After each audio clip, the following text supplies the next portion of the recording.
Bem-vindos à terceira temporada do podcast Mentes de Sucesso, que é possível graças ao apoio de empresas como a Clínica de Estética Azaveira, que acredita na transformação das pessoas, e também ao Estúdio Lounge, que nos traz essa estrutura para fazer um programa legal para vocês.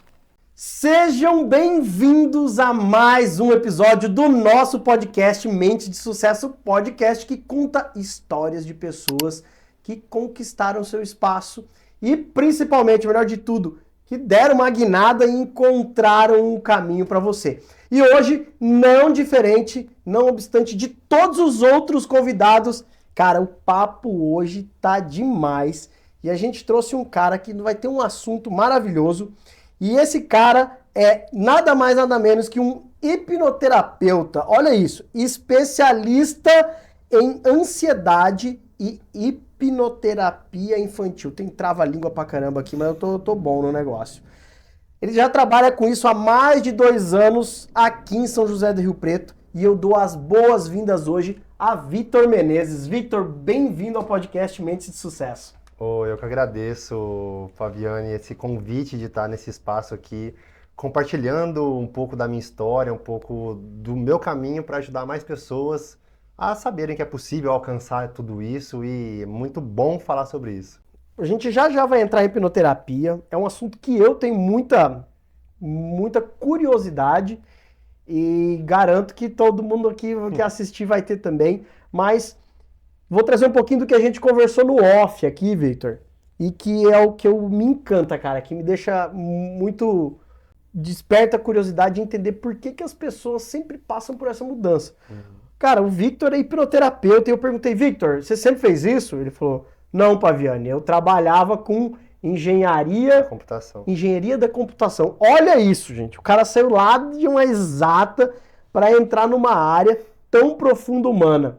Victor, conta pra gente, antes da gente entrar nisso aí, o que te levou pra computação, pra ciências da computação, e o que te tirou de lá? Vamos lá. O que me levou para a computação, né? Para quem não sabe, eu tenho 29 anos, então sou bem jovem aí.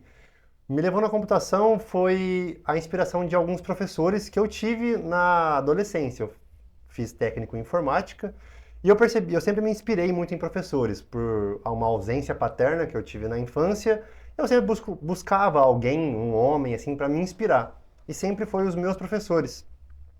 E eu conheci o professor Gabriel, que ele era formado em ciência da computação. Eu falei, tá aí, gostei de quem ele era, quero me tornar isso. Fiz a mesma faculdade que ele, ciência da computação. Me maravilhei porque eu sempre fui muito bom em exatas, em matemática e tudo mais. Só que na computação eu conheci outro professor. Ele é aqui de Rio Preto, o Alexandre, é o famoso MacGyver, para quem é do ramo aqui da acadêmico de Rio Preto conhece ele. E ele, como hobby, ele tinha uma clínica de hipnoterapia. Isso lá em 2016, 2017. E eu, muito curioso, enchi o saco dele, porque ele era uma inspiração para mim. Professor, eu quero conhecer a sua clínica, quero saber. E ele me levou um dia. Mas ele me perguntou uma coisa, aquele dia que me marcou. Ele falou assim, Victor, por que você veio aqui? Eu falei, horas, eu vim aqui curioso, saber da hipnoterapia e tudo mais. Aí ele me fez outra pergunta. Como que é a sua relação com a sua mãe? Eu tinha 20 anos. E nunca, até os 20 anos, alguém tinha me perguntado aquilo. E me deu um boom. Foi a minha virada de chave, porque aí eu fui forçado a saber quem é o Victor. Comecei a falar sobre aquilo e percebi que eu não conhecia nada sobre mim. Hoje eu sei que naquela época eu era um analfabeto emocional, não sabia nada de inteligência emocional.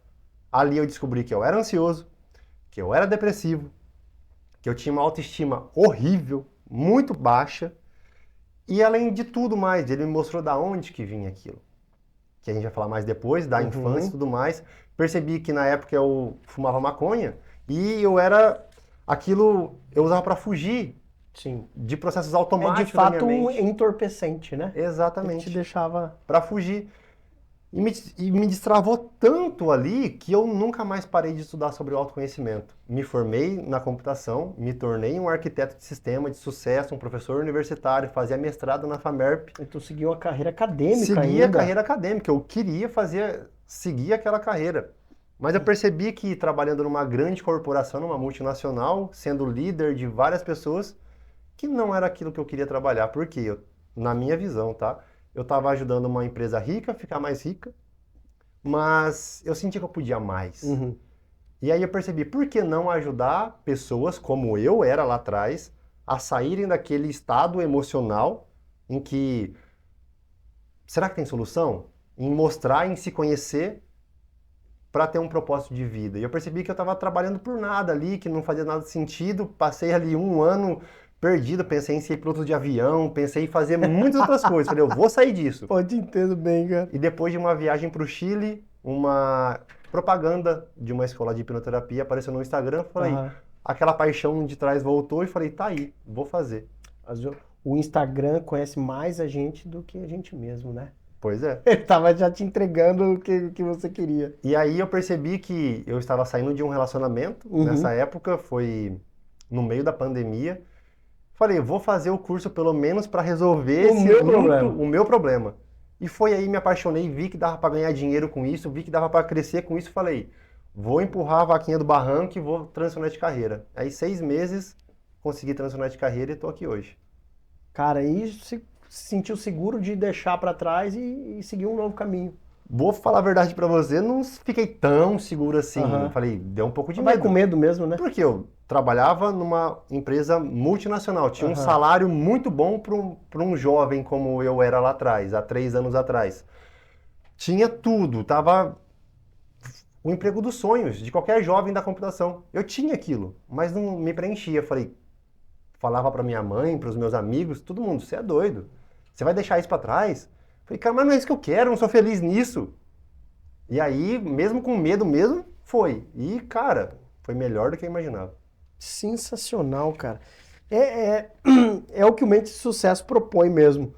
Mostrar que é um trajeto, cara, é um Sim. percurso. E nesse percurso a gente erra, acerta, volta, levanta, até chegar uma hora que você encontra o teu caminho, né? E você encontrou, Com e certeza. agora a gente vai começar a entrar nesse caminho aí e vamos trocar uma ideia profunda sobre o que faz com a hipnoterapia, que resultados que ela entrega, se ela ajuda, se ela atrapalha às vezes também, né?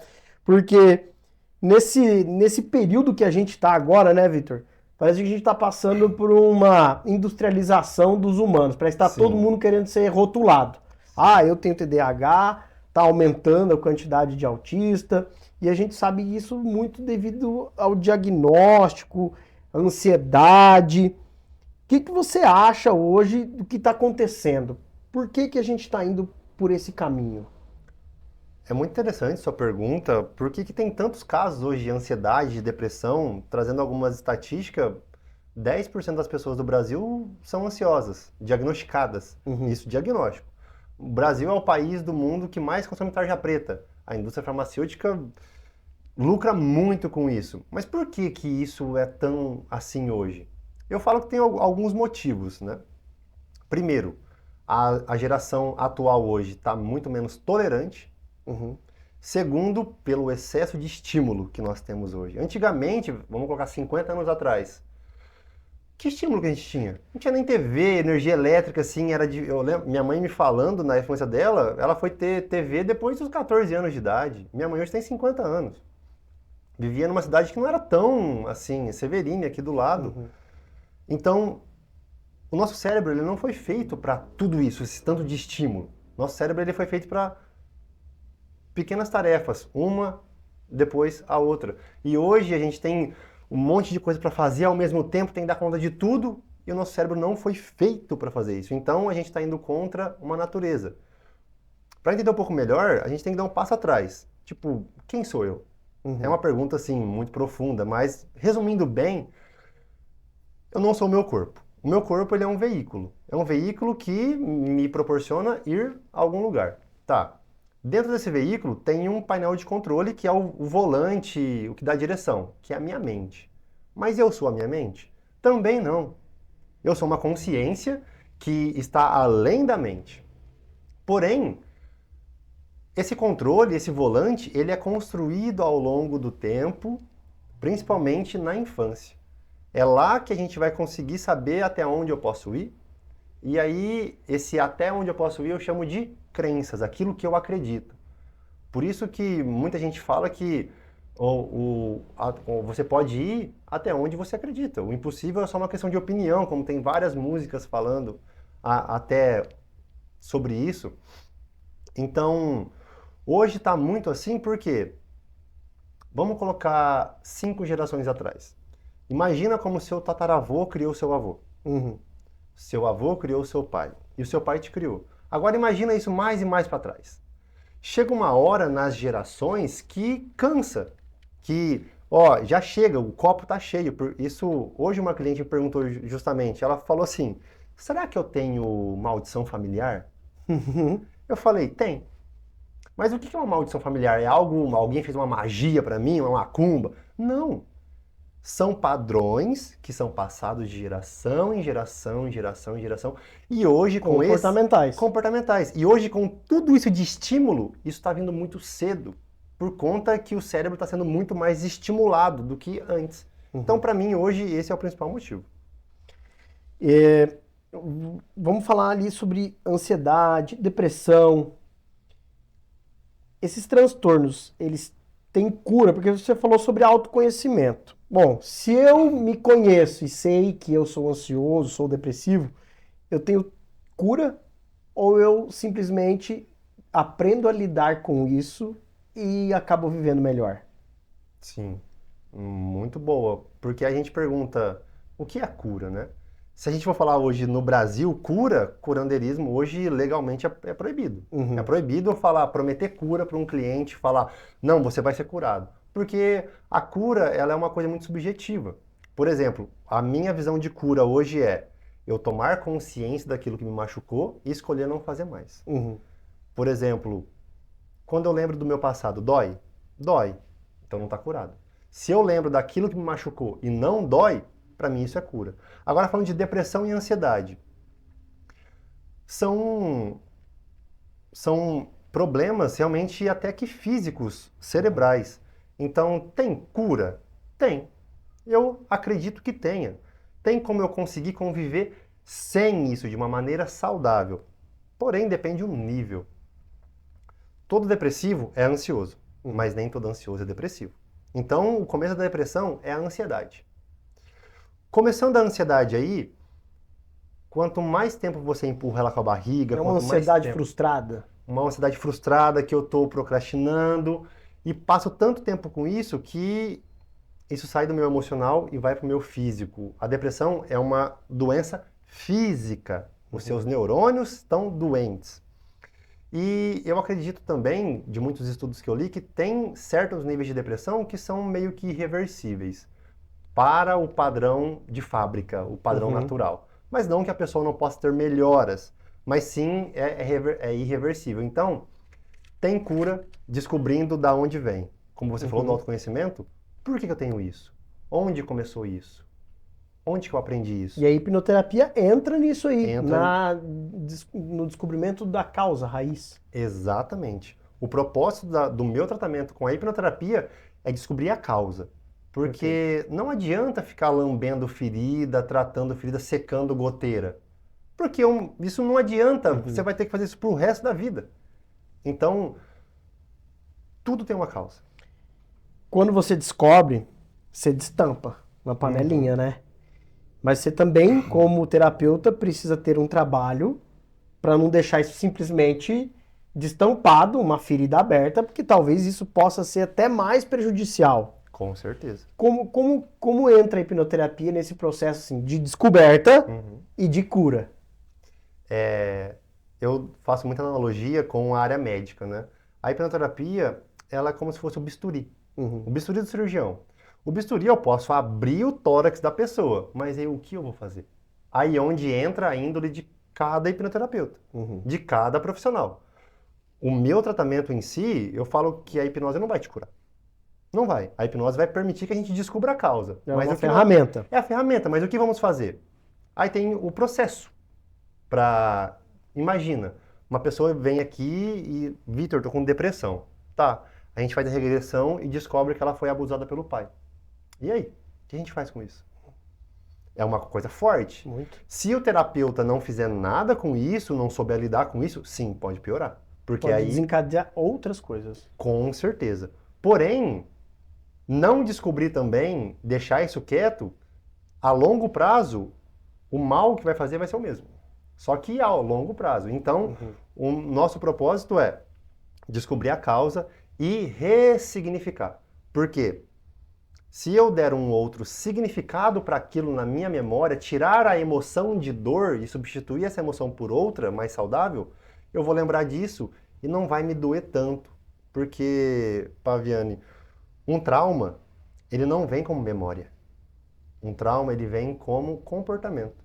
E pode ter certeza que essa pessoa que foi abusada e não lembra, pode ter certeza que esse trauma que ela teve gera muitos comportamentos na vida dela. Comportamentos sociais, Sim. ou até com ela mesmo. Sim. Principalmente na questão sexual, de lidar com o outro, de se entregar, de confiar. Em relacionamentos, Em diz que relacionamentos. influencia muito nesses Muito. relacionamentos. Culturalmente, né, a gente vem, na verdade, toda geração passa por uma transformação, né? E passou um tempo, pelo menos na minha geração, que é a geração de poucos filhos, dos solteiros e tudo mais. Pode ser porque como os nossos pais nos criaram. E agora eles estão dizendo que as gerações estão começando a mudar. Que eles querem casar, que eles querem ter filhos, que eles querem constituir família.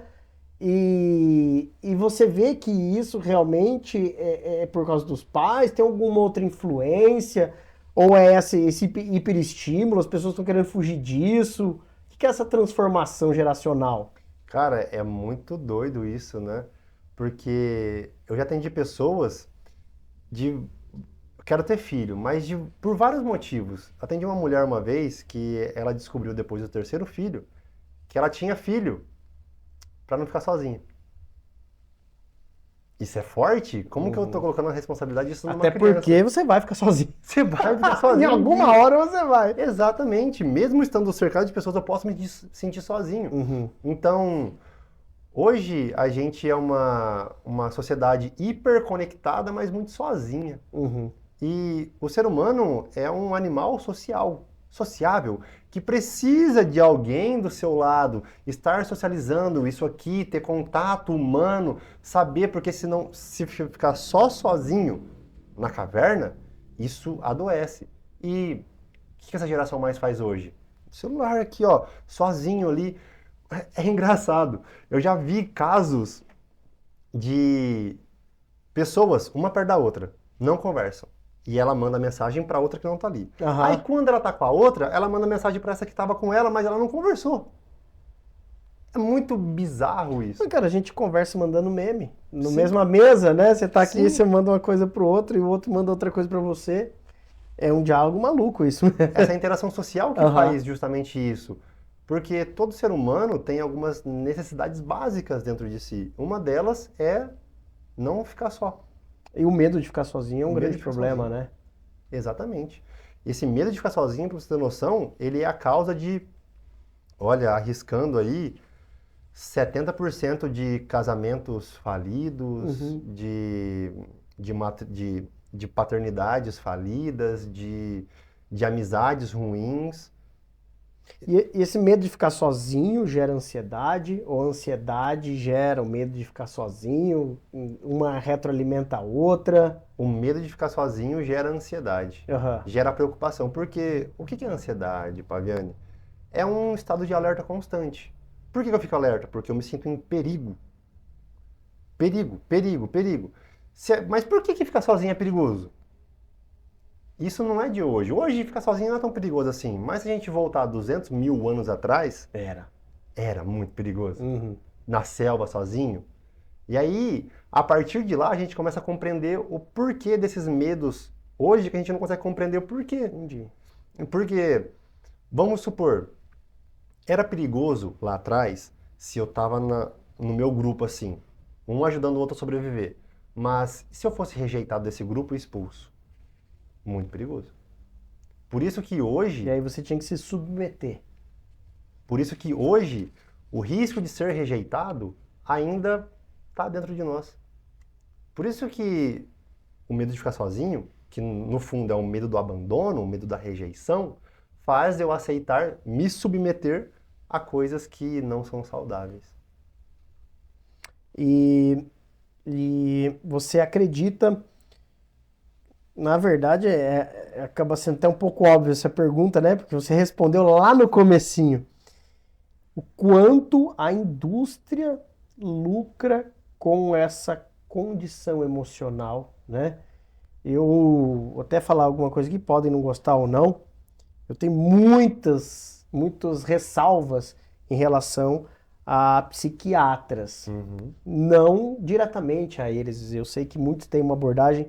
A minha, inclusive, foi sensacional, a psiquiatra que eu tive quando eu entrei em depressão, porque ela teve uma abordagem humana comigo. E eu acho que esse é o ponto ideal.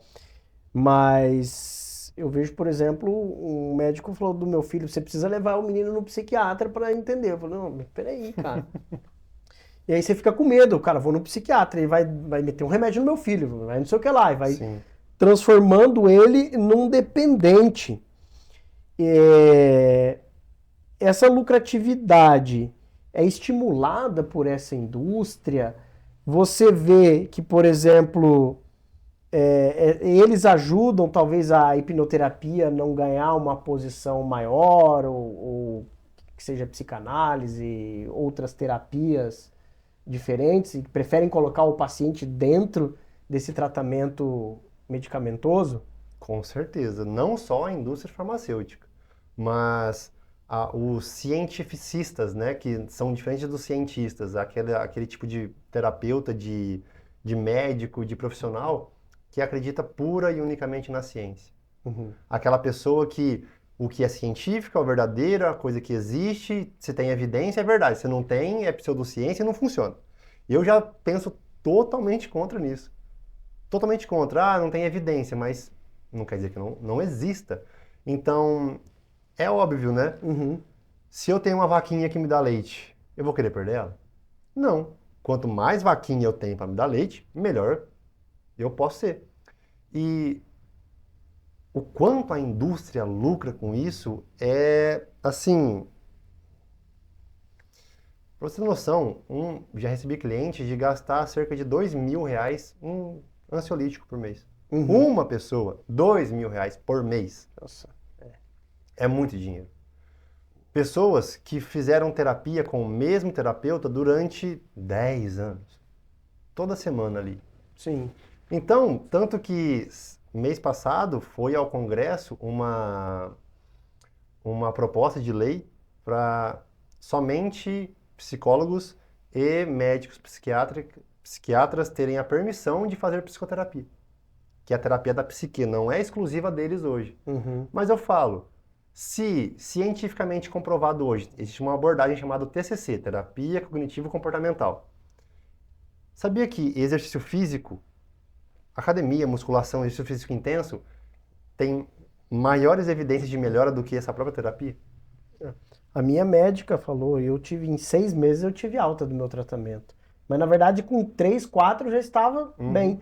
E ela falou, Paviani, você foi um dos pacientes com uma das melhores velocidades de tratamento que eu tive, mas porque você tratou seus comportamentos. Eu comecei a fazer exercício, eu fazia yoga todo dia, por quê? A minha psicóloga falou, você tem que respirar. Aí a psiquiatra falou, você tem que respirar. Eu falei, mas que diabo, eu respiro, uai? Por que respirar muda? Aí minha amiga me introduziu na yoga, e yoga trabalha a respiração.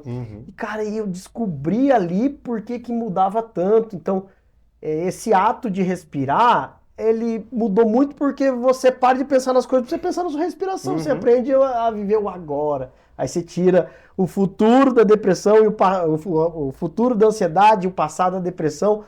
E ela falou, ó, 70% da sua melhora veio de seus comportamentos. 30% foi o remédio que eu te dei, cara. Você ia sair sem o remédio. Mas ele foi uma coisa que te ajudou. Então, em 6 meses, tirou tudo e tá tudo certo. Então, isso que você falou de fato. Academia, mudar os seus comportamentos, os hábitos, né? Mas os psiquiatras, de fato, nem todos têm essa abordagem. Eu acho que até uma minoria. É concorrência de mercado. Aí já entra a questão da luta de poder, de ter mercado. Claro, não vou querer perder mercado.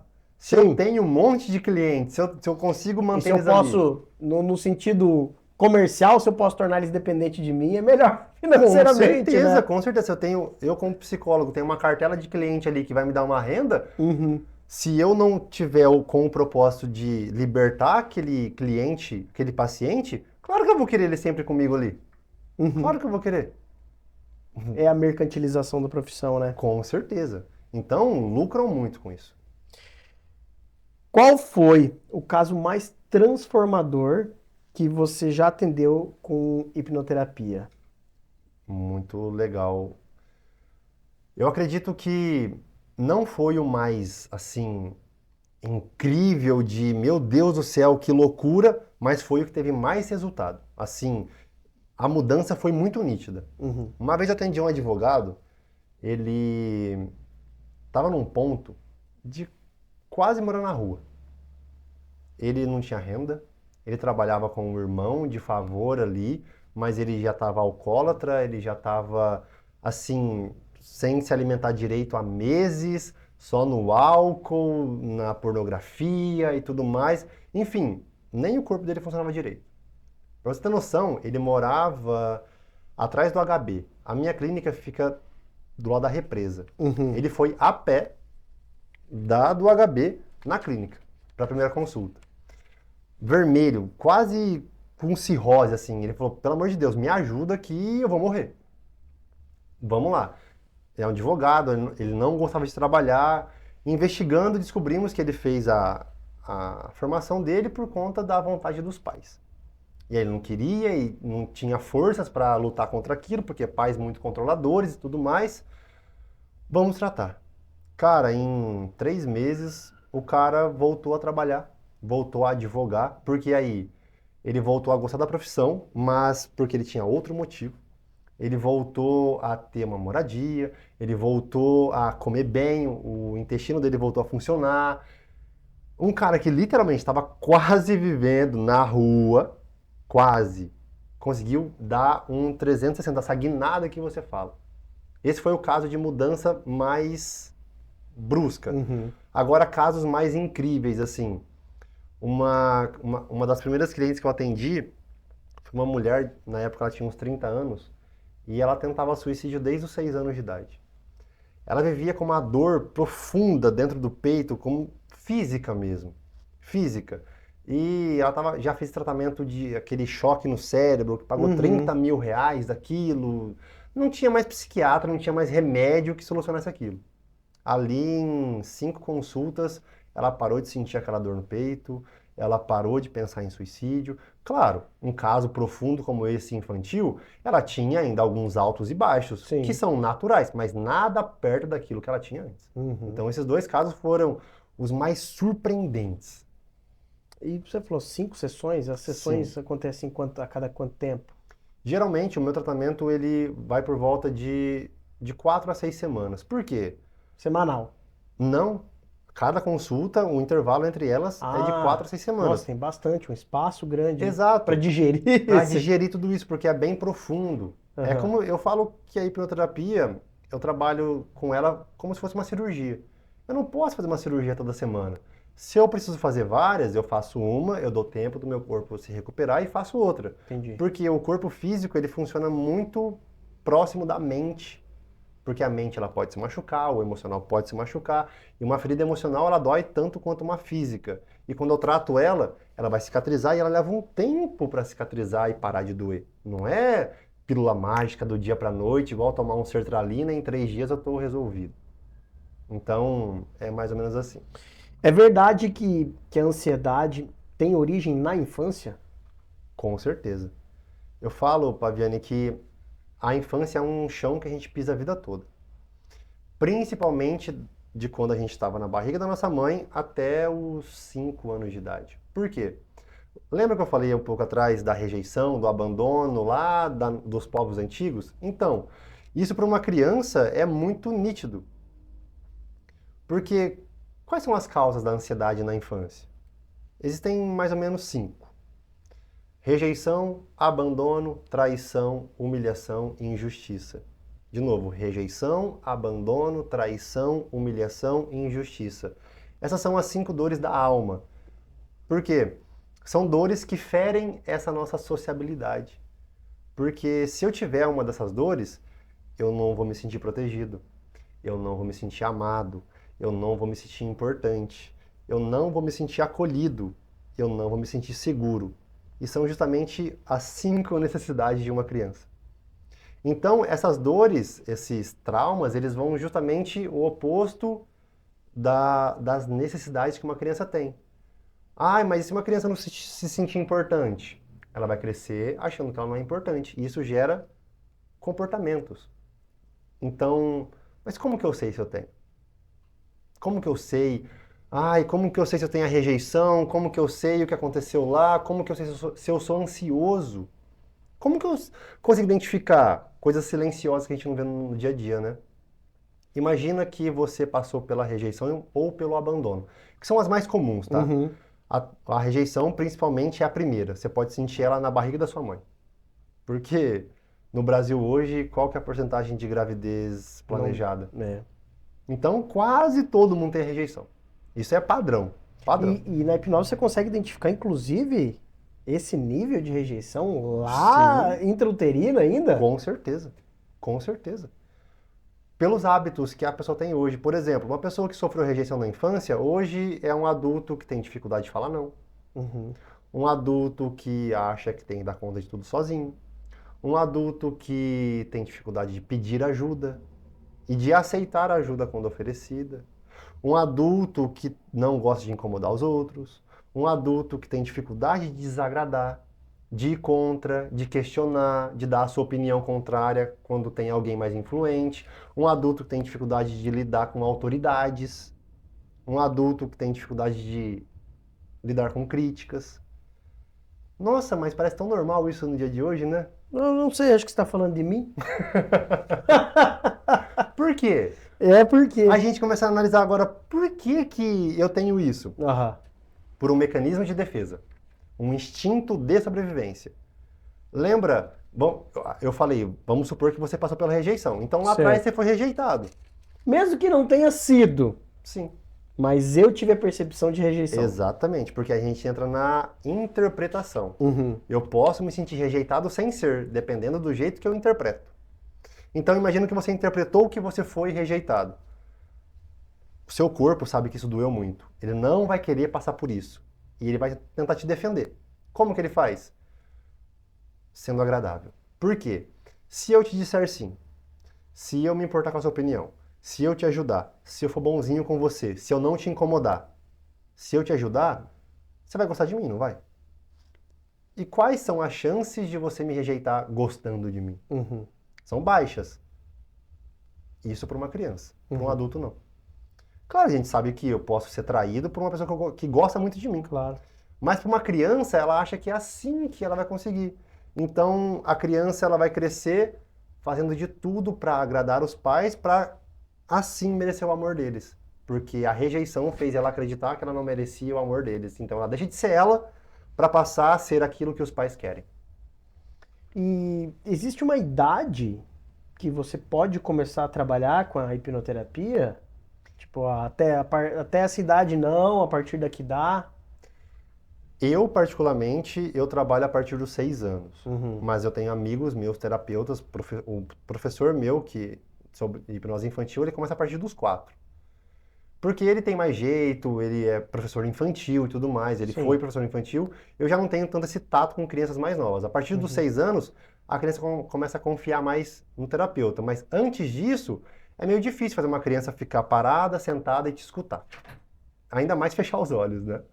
O meu? Você conseguir fazer ele ficar sentado 12 segundos, olha, acho que é só com técnica mesmo, porque não para quieto, cara. Mas a gente faz brincando. É, né, tem com certeza aí uma técnica mais lúdica, né, pra você Sim, conseguir acessá-los, né. E já vem aí minha curiosidade, como é que funciona na prática uma sessão de hipnoterapia? Todo mundo pode ser hipnotizado? Não sei nem se esse é o termo. Sim. É isso? Todo mundo consegue? Alguns são mais difíceis? Você precisa, às vezes, contornar? Sim, tem os mais difíceis, porém é cientificamente comprovado que todo mundo pode ser hipnotizado. Porque afinal, o que que é hipnose?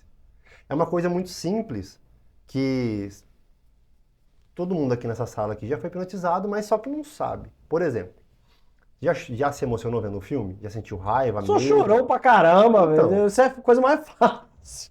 Mesmo acreditando, Paviani, que é tudo mentira no filme. É tudo É mentira. tudo mentira, mas como assim? Mas a gente torce, xinga, fica com ódio, Por fica quê? feliz. Por quê? Porque esse filme conseguiu ultrapassar a minha barreira crítica, que é o meu filtro. Por exemplo, se eu te falar aqui pra você, ô Paviani, sabia que a lua é de queijo? Você vai acreditar em mim? Agora? Não, né? Não, por quê? Essa informação bateu no seu filtro e voltou. Você não vai aceitar isso. Agora, o filme, pela concentração, pelo seu foco, ele tem o poder de abafar um pouco essa barreira crítica, então ele joga uma informação direto no seu subconsciente. Entrou no subconsciente, tem duas regras. É emoção e é verdade. Subconsciente não questiona nada. Entrou lá, é emoção e é verdade. Então, se o filme colocou uma informação triste no seu subconsciente, você vai chorar. Por quê? É emoção e é verdade, ele não questiona. Quem questiona é a barreira crítica. Se ela foi suprimida, isso é hipnose. Então todo mundo pode ser hipnotizado. A questão é, nem todo mundo se permite. Tem os mais resistentes, tem os mais racionais, os mais lógicos, mas todo mundo é, desde Mas que existe queira. algum ponto onde você consegue, em algum Sim. momento, quebrar essa barreira. Sim. Já atendi pastores evangélicos, testemunhos de Jeová, já atendi homens assim, Cético. embrutecidos, mas que confiaram em mim e deu certo. Teve esse testemunho de Jeová, pra você ter noção, ele chegou em mim na primeira consulta e falou, Vitor, você fala assim, imagina tal coisa. Eu não sei o que é imaginar. Ele teve uma criação tão fechada assim que ele não sabia o que era imaginar. Eu brinquei com ele, um senhor de 62 anos, de faz de conta. E a gente conseguiu ter uma transformação tão linda com ele, porque todo mundo tem essa capacidade. Basta querer e se permitir. Aproveitar essa deixa. Como você vê a visão de religiões em relação à hipnoterapia? Como é Existem alguns preconceitos ou não? Muito, muito. Acho que de todas as técnicas terapêuticas que temos hoje, a hipnose ela é a mais bombardeada e que tem mais preconceito. Para você ter noção, dois clientes. Uma mulher chegou uma vez na minha clínica e falou assim, você não vai me abusar não, né? Falei, que eu vou abusar você como? Tem esse medo, né? Tem. Ele vai fazer o que ele quiser comigo. Elas acham que eu tenho esse poder. Aham. O segundo é, o cara chegou e ele me confessou no final do tratamento, que na primeira vez que ele me conheceu, antes de ir, ele tirou um print da tela do banco dele. Pra saber quanto que você ia pagar. Pra saber se eu ia roubar o dinheiro dele do banco. Ele tirou esse print e ele me mostrou lá, eu falei, esse tanto de preconceito. Por quê? Cara, é muito simples, a hipnose existe há mais de 2.500 anos. Ela foi dada esse nome de hipnose com homenagem ao deus Hipnos, lá do Egito, que era o deus do sono. Porque antigamente, quem praticava isso achava que a hipnose fazia você dormir, porque ela te leva a um estado semelhante ao sono, mas você não dorme. Então, imagina, eu ficar inconsciente, dormindo, a pessoa vai fazer o que quiser comigo. Gera um medo muito grande. Sim. Muito grande. E ao longo dos anos, foi muito deturpada pela mídia, de De vez em quando a achar... gente vê o cara comendo uma cebola. Claro que ninguém Pois quer é. comer uma cebola. Pô, Claro. mas aí o cara mordeu uma cebola, ele vai me roubar. Com certeza. Pô, o cara tem o poder de fazer o outro comer cebola achando que é maçã. Mas não é assim. Eu não posso obrigar você, ninguém, a fazer nada, desde que você não queira. Se tem uma lei que funciona nesse universo, é o livre-arbítrio. Quando você me procura pedindo ajuda, eu não posso, você não vai fazer nada que você não queira. Por isso que lembra que eu falei da hipnose? Todo mundo é hipnotizável, basta que queira e se permita. Porque se não quiser, eu não posso falar assim, ó, durma. Você não vai dormir por quê? Você não quer agora. Então, a mente, ela tem essa defesa da ética, da moral e da autoproteção. Então, para as pessoas que têm medo, o hipnoterapeuta não tem tanto poder assim, não. Entendi. E, bom, você sabe que funciona, né? A Sim. hipnoterapia. E mesmo você, outros profissionais, sabendo que funciona, por que que ainda cai muito no território do charlatanismo? Muito interessante essa pergunta, Paviani. Por conta, acredito, do ceticismo das pessoas Uhum. e de como alguns profissionais já utilizaram a hipnose. Eu já recebi vários clientes que foram em outros hipnoterapeutas e a pessoa prometeu cura. A pessoa falou: "Não, te garanto que dá para resolver". Por quê? Foi mal instruído achando que o hipnoterapeuta vai resolver a minha vida. Eu Uhum. falo que tem pessoas que chegam na minha clínica achando que eu vou botar a mão na cabeça dela assim e falar: "Sai, depressão", e a depressão vai sair. Bem dormido. E não é assim. Eu não mudo a vida de ninguém. Eu sou o instrumento, o GPS, o guia, o personal que vai te falar como sair dali. E vou caminhar esse caminho junto com você. Mas é você que vai ter que caminhar. Então, cai no charlatanismo por quê? Pô, achei que você ia fazer isso comigo e você não fez. Aí Uhum. eu fico magoado e vou falar mal.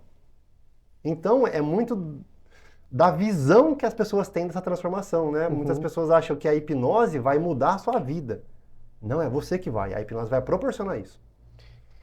Vou fazer uma inversão aí disso, Uhum. puxando lá para a religiosidade.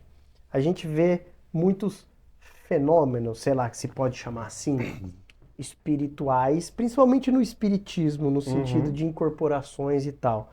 Aí eu vou trazer uma outra coisa. Você acha que muitas vezes isso também, em algum sentido, claro que acho que pode acontecer o fenômeno espiritual, Uhum. mas muitas vezes isso também pode ser como se fosse uma hipnose? Polêmico isso, hein? Hã? Mas sim, sim. Eu acredito, porque eu já vivenciei várias coisas. Eu sou um sommelier de terapia, Uhum. tanto científicas, tanto espirituais. Já fiz tudo quando você precisa de terapia, centro espírita e tudo mais, religião, sou um curioso disso. E sim, se eu se você quiser, não acredita em mim, procura no YouTube. Alberto Delisola é um psicólogo que ele já meio que hipnotizou um cara e instruiu ele a incorporar uma entidade lá. Isso é muito possível, porque tanto que muitos líderes religiosos de muitas religiões utilizam da hipnose, Das técnicas de das técnicas de hipnose. hipnose. Por quê? Para a hipnose acontecer, tem que ter duas coisas. Primeiro, autoridade e confiança. Pô, eu vou num lugar, eu confio no meu líder Muito, religioso, né? ele tem autoridade sobre mim. E aí, a confiança e a autoridade faz esse fator crítico abaixar. Uhum. Então, acontece muito. E como você diferencia e se diferencia um, alguém que está em estado hipnótico ou alguém que de fato está num fenômeno espiritual? Muito fácil isso. É. Muito fácil. Quem está em um fenômeno espiritual vai me dizer uma coisa que eu não sei. Não vai me Uhum. dizer uma coisa óbvia. Porque quando é uma criação da minha mente, por exemplo, imagina que eu incorporei alguma coisa aqui e vou falar sobre você, te dar uma mensagem. Uhum. Se for uma coisa de mim, eu vou falar o que eu já sei sobre você. Agora, se for uma intervenção de um espírito que não está aqui, eu vou falar uma coisa que eu não sei sobre você. É muito óbvio isso. Uhum. Adianta eu vir aqui trazer informações que você já sabe? Isso é muito fácil e é o que eu mais vejo por aí. Sinceramente, é o que eu mais vejo por Falar aí. o óbvio, a O pessoa óbvio. traz para ela. Fala, nossa, Exatamente. verdade. Então, é muito fácil distinguir. Nossa, isso fez nexo, isso fez sentido. Mas, infelizmente, as pessoas que estão doentes e buscam esses tratamentos estão tão carentes de atenção e falam: nossa, está falando sobre mim. Nossa, ele já sabe sobre mim. Nossa, é isso mesmo. Mas não tem nenhuma Sim. novidade ali. Cara, é o que eu brinco. Eu não acredito em nada nessa parte de astrologia. Uhum. Então eu adoro o tal do horóscopo. A pessoa lê e fala assim: isso aqui é sobre mim. Cara, se eu copiasse outro e colocasse aqui, você lê, você ia falar: isso é sobre mim também. Ah, então as pessoas elas são induzidas a trazer para elas, né? Segundo ponto, essa mensagem que me chegou me deixou desconfortável? Uhum. Se não, desconfia. Se não deixou, é porque você queria ouvir, né? Vai falar que eu quero ouvir? Ah, não preciso, né? Aham. Não precisa. Aquilo que te deixa desconfortável geralmente é o que Exatamente. é o problema, né? Exatamente. Então, no fundo, não importa se é ou não é, me deixou desconfortável, me fez crescer, maravilha, o propósito foi cumprido. Eu acho que entra também uma outra questão que é como a gente lida com os outros, né? Às vezes a gente se incomoda muito com o outro. Uhum. E sempre tem uma frase ali que eu reconheço ser verdade, que a gente mede os outros pela nossa própria régua, Com certeza. né? Eu acho que isso faz muito parte da nossa mente. Então, quando a gente identifica alguma coisa que incomoda muito no outro, pode não ser uma coisa que você pratique, mas é uma coisa que tem dentro de você, né? Com certeza, porque eu só enxergo em você aquilo que tem dentro de mim. Senão é invisível, eu não sei, não conheço. Por exemplo, o que eu enxergo de você aqui? Se apagar a luz, vai ter alguma coisa aqui? Eu vou enxergar você? Não.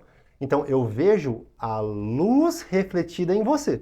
Uhum. Então eu te interpreto da minha maneira. Por exemplo, não te conheço, te conheci pela primeira vez. Eu vou fazer um pré-julgamento de acordo com aquilo que eu acredito ser bom, belo e certo. Uhum.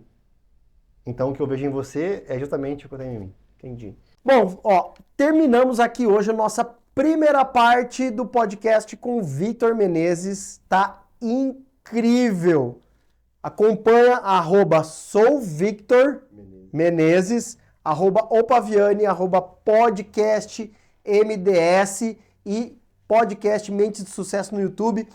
E acompanha a gente, ó. Fica aqui na próxima semana o episódio 2, tá imperdível.